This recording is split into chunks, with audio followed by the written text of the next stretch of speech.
a little train going from San Francisco to Los Angeles that's being run by Gavin Newscum, the governor of California. Did you ever hear of Gavin Newscum? He has got, that train is the worst cost overrun I've ever seen. It's like totally out of control. So then they said, all right, we won't go into San Francisco. We'll stop 25 miles short. And we won't go into Los Angeles. We'll stop 25 miles short.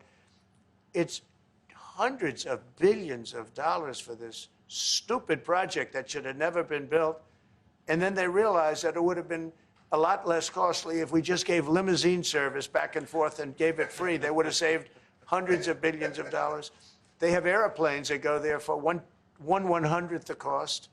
And they have cars. They have a thing called the highway that goes back and forth. It's not fully utilized.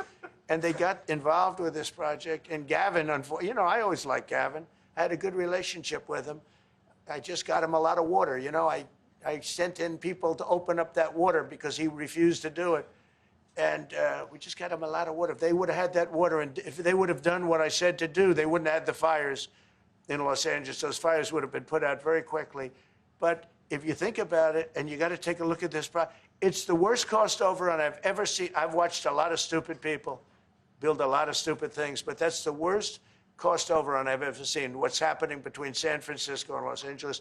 And you ought to ask about that, because this government is not going to pay. I told our very great new Secretary of Transportation, he's doing a good job, Sean Duffy, I said, we're not going to pay for that thing. They are just, it's out of control.